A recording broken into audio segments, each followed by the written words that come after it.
La percepción que el hombre moderno tiene del pasado suele estar teñida por un prejuicio de superioridad técnica que nos impide ver la sofisticación espiritual y social de nuestros antepasados.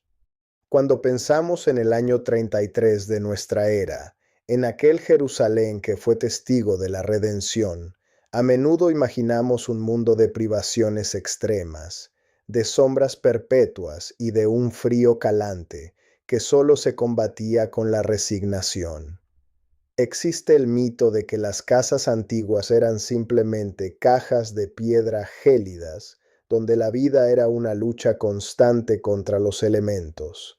Sin embargo, como profesor que ha dedicado su vida a escudriñar no solo los textos sagrados, sino el contexto en el que fueron escritos, debo decirles que esta visión es incompleta y, en muchos sentidos, errónea. La forma en que las casas realmente se calentaban en aquel entonces nos revela mucho más que una simple solución de ingeniería. Nos habla de la estructura de la familia, de la teología de la hospitalidad y de la importancia del fuego como símbolo de la presencia divina y la comunión humana. Debemos pensar con cuidado para creer con firmeza y entender el entorno doméstico de los primeros cristianos y sus contemporáneos es fundamental para comprender las metáforas de luz y calor que inundan las escrituras. Es común que las personas confundan la falta de termostatos eléctricos con una ausencia total de confort. La realidad histórica nos muestra que los habitantes de Judea y del Imperio Romano en el siglo I poseían un conocimiento profundo de la termodinámica aplicada a la arquitectura. Pero más allá de los braseros y los muros de adobe, el verdadero calor de una casa en el año 33 de Cristo residía en su propósito. Una fe superficial no sostiene una vida pesada y una casa sin un fuego central no era considerada un hogar, sino una tumba. El problema central de nuestra comprensión moderna es que hemos separado el calor físico del calor espiritual, mientras que para el hombre de la Biblia ambos estaban intrínsecamente ligados. El hogar, o el bayit en hebreo, era el escenario donde se preservaba la vida y se transmitía la doctrina. Al explorar los métodos de calefacción de la época, no estamos haciendo un ejercicio de arqueología estéril, sino que estamos reconstruyendo el ambiente donde se gestaron las primeras comunidades de fe. Para entender el clima de Jerusalén en el año 33, debemos recordar que la ciudad se encuentra a unos 800 metros sobre el nivel del mar. Los inviernos allí pueden ser crudos, con vientos que barren las colinas de Judea e incluso nevadas ocasionales. La Biblia no ignora este hecho. Recordemos aquel momento crucial en el patio del sumo sacerdote, donde Pedro se acercó a un fuego de brasas para calentarse porque hacía frío. Este detalle, aparentemente menor, es una ventana a la realidad cotidiana. Los hombres del siglo I no eran víctimas pasivas del frío, eran maestros en el uso de los recursos naturales. La confusión común radica en creer que el frío antiguo era invencible.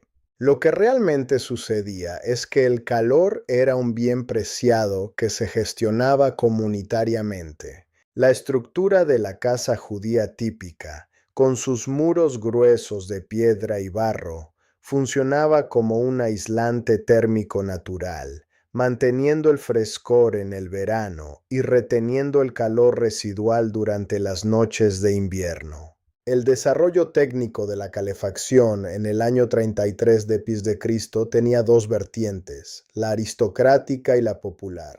En las grandes villas romanas y en las mansiones de la élite sacerdotal de Jerusalén se utilizaba el hipocausto, un sistema avanzado de calefacción subterránea que hacía circular aire caliente bajo los suelos y por dentro de las paredes. Sin embargo, para la gran mayoría de la población, el calor provenía de una fuente mucho más sencilla y teológicamente cargada, el fogón o el brasero. La teología no enfría la fe cuando nace de la verdad, y la verdad es que el humo que subía de esos braseros era a menudo comparado con las oraciones que ascienden a Dios. El calor no era algo que se encendía y se apagaba con un interruptor, era un proceso de cuidado constante. Mantener el fuego encendido era una responsabilidad casi sagrada, un reflejo de la vigilancia espiritual a la que somos llamados como creyentes. Consideremos por un momento la importancia del aceite de oliva, el combustible por excelencia de la época. Judea era una tierra de olivos, y el aceite no solo servía para la alimentación y la unción, sino para la iluminación y, en cierta medida, para el calor. Las lámparas de aceite, pequeñas y modestas, colocadas en el lugar adecuado de la casa, no solo ahuyentaban las sombras, sino que contribuían a la sensación de refugio.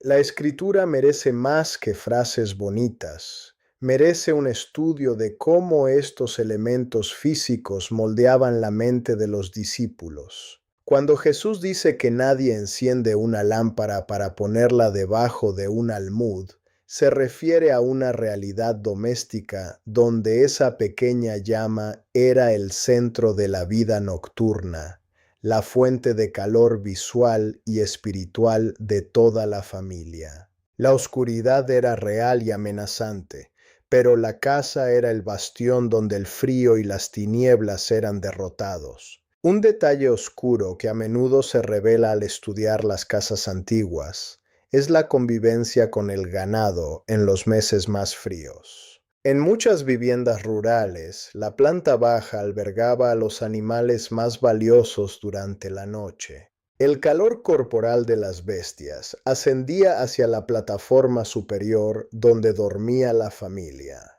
Esto, que hoy nos parecería insalubre, era en realidad una demostración de la interconexión entre la creación y la provisión divina. La casa era un ecosistema de supervivencia. Lo que la Biblia no dice explícitamente sobre el olor o la incomodidad de este arreglo es porque el énfasis estaba en la preservación de la vida. Para un cristiano maduro, esto debe ser una lección de humildad. El Rey de Reyes nació en un entorno así, aprovechando el calor de los animales en un pesebre, recordándonos que la santidad no depende del lujo material, sino de la presencia de Dios en medio de la sencillez. La estructura de la fe se refleja en la arquitectura del hogar.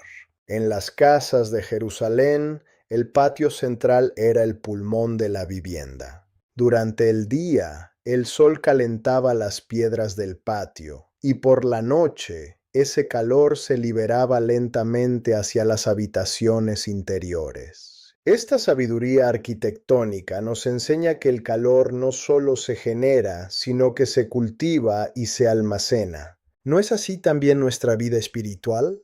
A menudo buscamos ráfagas emocionales de calor en reuniones masivas, pero descuidamos el cultivo diario de la presencia de Dios en el patio de nuestro corazón. El año 33 de Cristo fue un tiempo de gran agitación política y espiritual, y las casas de los seguidores de Jesús se convirtieron en refugios donde se compartía el pan y el calor de la esperanza frente a la frialdad de la persecución. Hablemos de la hospitalidad, que es la aplicación espiritual del calor doméstico. En la cultura del cercano Oriente, invitar a alguien a entrar en la casa y acercarse al brasero no era solo una cortesía, era un deber teológico.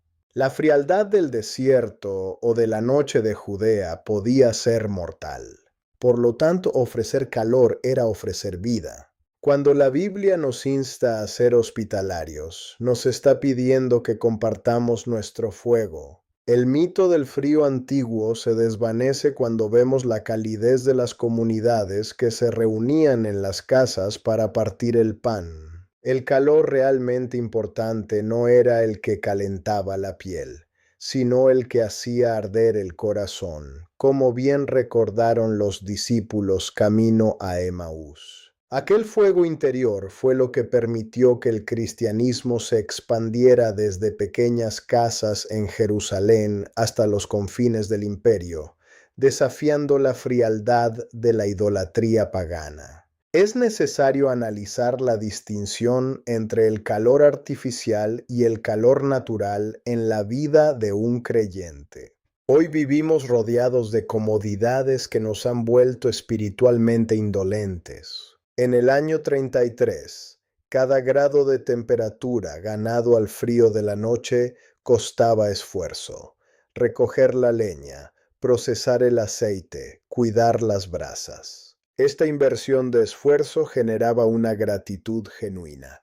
Una de las mayores tragedias de nuestra era es que tenemos todo el calor físico que deseamos, pero sufrimos de una hipotermia espiritual crónica. Hemos olvidado que la fe requiere un mantenimiento diligente, al igual que el brasero de una casa judía. Debemos pensar con cuidado si nuestra fe no nos cuesta esfuerzo. ¿Es realmente la fe que transformó el mundo en el primer siglo? La austeridad de la vida antigua no era una maldición, sino una disciplina que mantenía el alma alerta. Un aspecto profundo de la calefacción antigua era el uso de materiales de combustión que hoy despreciaríamos. Se utilizaban ramas secas, espinas y en ocasiones estiércol seco. Esto nos lleva a una reflexión doctrinal sobre la providencia de Dios. Él utiliza lo humilde y lo insignificante para sostener lo vital. El fuego no discriminaba el combustible. Su función era transformar lo muerto en calor vivo. Así actúa la gracia de Dios en nosotros. Toma nuestras miserias, nuestras espinas y nuestra sequedad y las convierte, por medio del fuego del Espíritu, en una fuente de luz y calor para otros. Lo que la Biblia no detalla sobre el humo acre de estos fuegos es un recordatorio de que la vida en este mundo caído siempre tendrá sus asperezas, pero el calor que se obtiene vale el sacrificio. La arqueología nos ha mostrado que muchas casas en el año 33 después de Cristo tenían techos planos de tierra y paja que debían ser compactados constantemente. Estos techos también jugaban un papel en la regulación térmica. Por la noche, los habitantes a menudo subían al terrado para disfrutar del frescor después de un día caluroso, pero en invierno, el techo funcionaba como una manta gruesa. El hogar era una estructura viva que respiraba y se adaptaba. Esta adaptabilidad es una característica de la Iglesia de Cristo. No somos una estructura rígida y fría, sino una casa espiritual hecha de piedras vivas, diseñada para albergar el fuego del Evangelio en cualquier clima cultural o histórico. La confusión moderna de equiparar el progreso tecnológico con el progreso humano es un error que debemos corregir con la verdad histórica y bíblica. Permítanme preguntarles, ¿está su hogar configurado para el calor espiritual o es simplemente una estación de paso climatizada? La casa en tiempos de Jesús era el centro de la educación teológica. Allí, alrededor del fuego, se contaban las historias de las maravillas de Dios, de la liberación de Egipto y de las promesas del Mesías. El calor físico facilitaba la comunión intelectual y espiritual. Si eliminamos el centro espiritual de nuestros hogares, no importa cuán sofisticada sea nuestra calefacción, viviremos en un invierno permanente del alma. El año 33 de Cristo marcó el momento en que el fuego mismo descendió a la tierra no para consumirnos, sino para encendernos. Juan el Bautista ya lo había anunciado. Él os bautizará en Espíritu Santo y fuego. Ese es el calor que realmente necesitamos entender. Al estudiar los braseros de bronce encontrados en las excavaciones, vemos que a menudo estaban decorados con motivos que recordaban la creación. El arte doméstico no era solo decorativo, era una confesión de fe. Incluso el acto de calentarse las manos estaba envuelto en una cosmovisión donde Dios era el dador de todo bien. El mayor mito del frío antiguo es creer que el hombre era menos humano o menos sensible por no tener nuestras máquinas. Al contrario, su sensibilidad era mayor porque su dependencia de Dios era más evidente. Cada mañana, cuando el fuego era reavivado, se reconocía una nueva oportunidad de servicio. La disciplina de la vida antigua forjaba un carácter que nosotros, en nuestra comodidad, a menudo envidiamos pero raramente emulamos. La expansión histórica del cristianismo se dio de casa en casa. La estructura de la casa romana y judía facilitaba las reuniones pequeñas, las iglesias domésticas. En estos entornos el calor de la coinonia era palpable.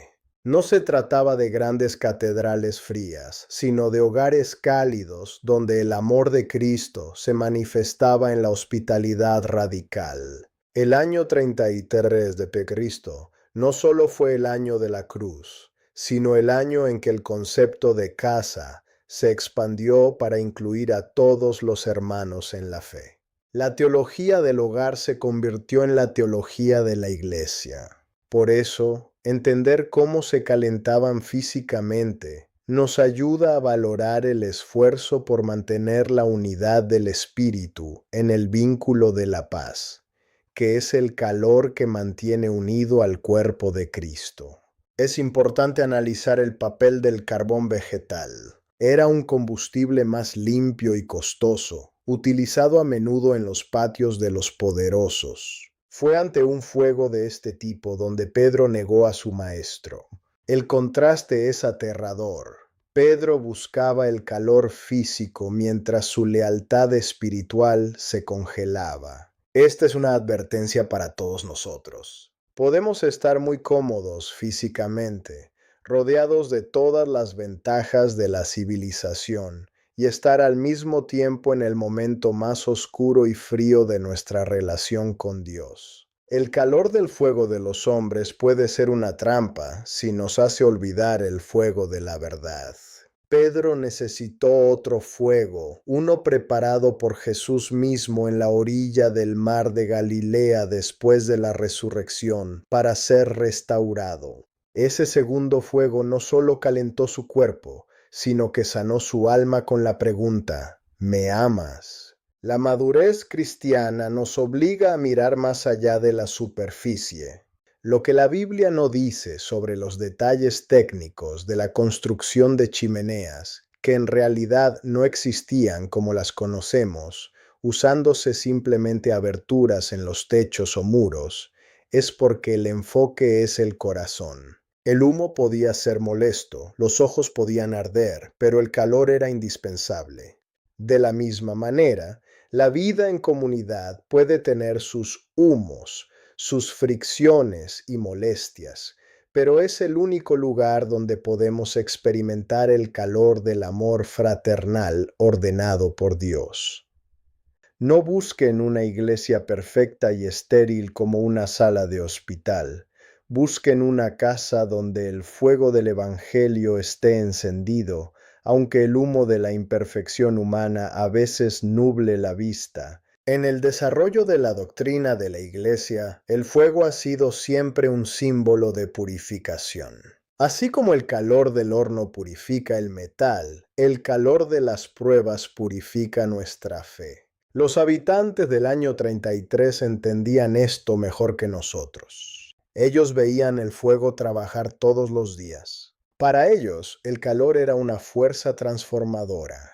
Debemos recuperar esta visión No debemos temer al calor de la disciplina divina o al fuego de la prueba, porque su propósito es quitar nuestra escoria y dejarnos refinados para el uso del Maestro. La comodidad moderna nos ha hecho temer a cualquier cosa que eleve nuestra temperatura espiritual o nos saque de nuestra zona de confort climatizada. La relación entre el calor y la luz en el siglo I es inseparable. No había calor sin luz, ni luz sin calor. Esta dualidad es esencial para entender a Cristo como la luz del mundo. Su luz no es una iluminación fría y distante, como la de una pantalla de cristal líquido. Su luz es el calor de una llama que quema el pecado y calienta el alma arrepentida. El mito del frío antiguo se derrumba cuando entendemos que la luz de Cristo trajo un verano eterno a los corazones de aquellos que vivían en la sombra de la muerte. Como profesor, insisto en que su teología debe tener calor. Una teología fría es una teología muerta. Si su conocimiento de Dios no hace que su corazón arda, entonces usted solo está acumulando datos, no está conociendo al Señor. Reflexionemos sobre la arquitectura del descanso. En las noches de Judea, las familias dormían juntas para conservar el calor. Esta cercanía física reforzaba los lazos de unidad y protección. En nuestra sociedad individualista, hemos ganado privacidad, pero hemos perdido el calor de la proximidad. La Biblia nos llama a llevar las cargas los unos de los otros, una forma de calor espiritual que requiere cercanía, que requiere que estemos lo suficientemente cerca, como para que nuestro calor alcance al hermano que tiene frío. El año 33 de Cristo nos enseña que la salvación es personal, pero la vida cristiana es corporativa. Somos un solo cuerpo calentado por un mismo espíritu. Quiero preguntarles, ¿qué incendios están alimentando en sus vidas? ¿Son los fuegos fatuos del éxito mundano que brillan un momento y dejan cenizas frías, o es el fuego constante de la devoción a Dios? Los antiguos pasaban gran parte de su día asegurando el combustible para la noche. Nosotros deberíamos pasar gran parte de nuestro día asegurando el combustible espiritual para las noches de nuestra alma. La oración, el estudio de la palabra y el servicio son los leños que mantienen nuestra casa caliente. No esperen a que el frío llegue para buscar el fuego, manténganlo encendido siempre. La sabiduría de los antiguos consistía en la previsión. La insensatez de los modernos consiste en la presunción de que el calor siempre estará allí por derecho propio. La historia de la humanidad no es una línea recta de progreso ascendente hacia la felicidad. Hemos ganado mucho en técnica, pero hemos perdido mucho en profundidad. El año 33 de Cristo fue un tiempo de mayor claridad espiritual, porque las necesidades físicas eran más evidentes. El frío real recordaba la necesidad de un refugio real. Hoy nuestras casas climatizadas nos engañan haciéndonos creer que no necesitamos refugio para nuestra alma. Pero la muerte, la enfermedad y el pecado son vientos fríos que ninguna máquina puede detener. Solo el calor que proviene de la cruz puede darnos el abrigo que necesitamos para la eternidad. La teología de la cruz es una teología de fuego.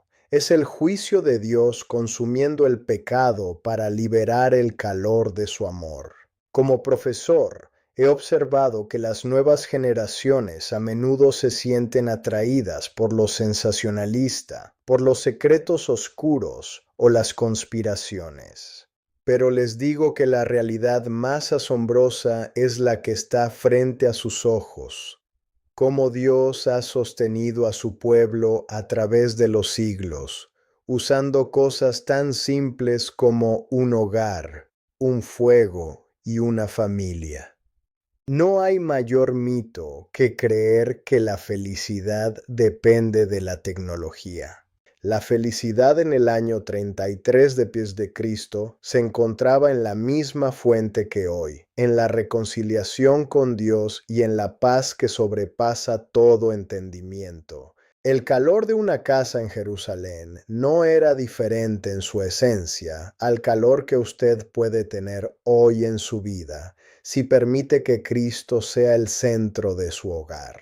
Consideremos la Cena del Señor, instituida en un aposento alto en aquel año 33. Era un lugar preparado, probablemente cálido y acogedor, lejos del bullicio de la ciudad.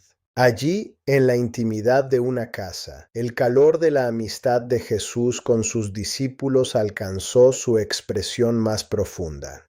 Al compartir el pan y el vino, Jesús no solo les dio doctrina, les dio su propia vida. Ese calor de la comunión última es el que debe definir nuestras iglesias hoy. Debemos ser aposentos altos para un mundo que se congela en el odio y el egoísmo. Nuestra hospitalidad debe ser tan real y física como el calor de un brasero en una noche de invierno. La Escritura merece que la tratemos con respeto intelectual. No debemos espiritualizar todo al punto de olvidar que los personajes bíblicos tenían frío, hambre y sed. Jesús experimentó todas estas cosas. Al hacerlo, santificó nuestra humanidad y nuestras necesidades básicas. Él sabe lo que es buscar calor en una noche fría. Esto nos da una confianza inmensa para acercarnos al trono de la gracia. No tenemos un sumo sacerdote que no pueda compadecerse de nuestras debilidades, sino uno que fue tentado y sufrió en todo como nosotros, pero sin pecado. El calor de su compasión es el mayor descubrimiento que podemos hacer.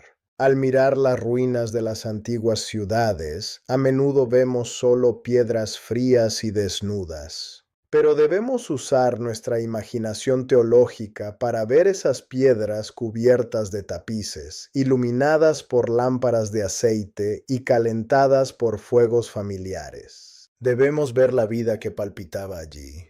De la misma manera, cuando leemos la Biblia, no debemos ver solo palabras negras sobre papel blanco, sino la vida ardiente que esas palabras contienen. La Escritura es un fuego que arde sin consumirse, una fuente de calor que ha atravesado 2000 años sin perder su potencia. Mi labor como profesor es ayudarles a acercarse a ese fuego sin quemarse por el orgullo, pero dejándose calentar por la verdad. La disciplina de estudiar la historia nos hace humildes. Nos damos cuenta de que no somos los primeros en enfrentar crisis, ni los primeros en buscar significado en medio de la dificultad. Los cristianos del año 33 tenían menos recursos materiales, pero a menudo mostraban una mayor firmeza de carácter. Su calor interno era superior a su frío externo. Nosotros, con todos nuestros recursos, a menudo mostramos una debilidad alarmante. Es hora de volver a las sendas antiguas, no para vivir en casas de adobe, sino para recuperar la fe sólida que habitaba en ellas. Una fe que no depende del entorno, sino que transforma el entorno. Para concluir este análisis sobre el calor en el hogar antiguo, les insto a que miren su propia casa. No miren las paredes ni los aparatos, miren el espíritu que reina en ella. ¿Hay fuego en su altar familiar? En esa tensión entre su majestad y su cercanía encontramos el verdadero equilibrio de nuestra fe. No permitan que la frialdad del intelecto sin espíritu los aleje de la calidez de la adoración. Estudien para conocer y conozcan para amar. La cruz del año 33 después de Cristo es el punto donde el fuego de la justicia y el calor de la misericordia se besaron. Vivan a la sombra de esa cruz y su vida nunca carecerá de la calidez necesaria para enfrentar cualquier invierno. Que la paz de Dios guarde sus mentes y sus corazones.